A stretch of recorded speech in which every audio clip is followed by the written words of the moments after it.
ചിലപ്പോഴൊക്കെ തോന്നാറില്ലേ, ആർക്കും എന്നെ ഒരു റെസ്പെക്റ്റും ഇല്ല, ഞാനെല്ലാം അവർ പറയുന്നതെല്ലാം ചെയ്തു കൊടുക്കുന്നുണ്ട്, എന്നിട്ടും എന്നെ ഒരു വിലമതിക്കുന്നില്ല, ഞാൻ എന്ത് ചെയ്താലും കുറ്റം കുറ്റം മാത്രം, ഇങ്ങനെ വിഷമിക്കാറില്ലേ? പക്ഷെ ഞാൻ പറയട്ടെ, ഈ ഒറ്റപ്പെടുന്ന ഒരു അവസ്ഥയില്ലേ, ഇത് പോസിറ്റീവാക്കി എടുത്താലോ?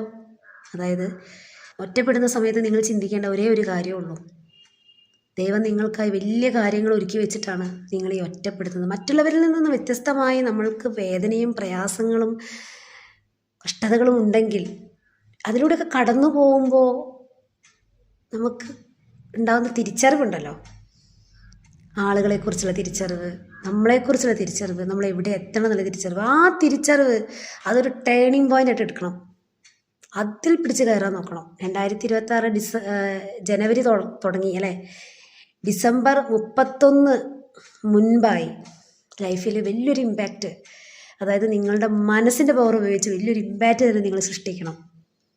അതിന് നിങ്ങൾ ചെയ്യേണ്ടത് നിങ്ങളോട് തന്നെ ഫൊർഗീവ് ചെയ്യുക, നിങ്ങൾ നിങ്ങളോട് തന്നെ ക്ഷമിക്കുക. നിങ്ങളെ കുറ്റപ്പെടുത്തിയത്, ആദ്യം നിങ്ങളെ കുറ്റപ്പെടുത്തിയത് നിങ്ങളായിരിക്കും, എന്നിട്ടേ മറ്റുള്ളവർ നിങ്ങളെ കുറ്റപ്പെടുത്തും. നിങ്ങൾ നിങ്ങളോട് ക്ഷമിക്കുക, മറ്റുള്ളവരോട് ക്ഷമിക്കുക. നിങ്ങളുടെ അബണ്ടൻസിൻ്റെ വാതിൽ തുറക്കാനുള്ള എല്ലാ വഴികളും നിങ്ങൾ തന്നെ തുടങ്ങും. അതുകൊണ്ട് ഈ പെയിനെല്ലാം എടുത്ത് കളയുക. ഉള്ളിൻ്റെ ഉള്ളിലാണ് ഈ പെയിൻ അല്ലേ, ലെറ്റ് ഗോ ചെയ്യുക, മനഃപൂർവ്വം എടുത്ത് കളയുക. ഇത് നിങ്ങളുടെ നാശത്തിനല്ല, ഇത് നിങ്ങളുടെ ഉയർച്ചയ്ക്കാണ്.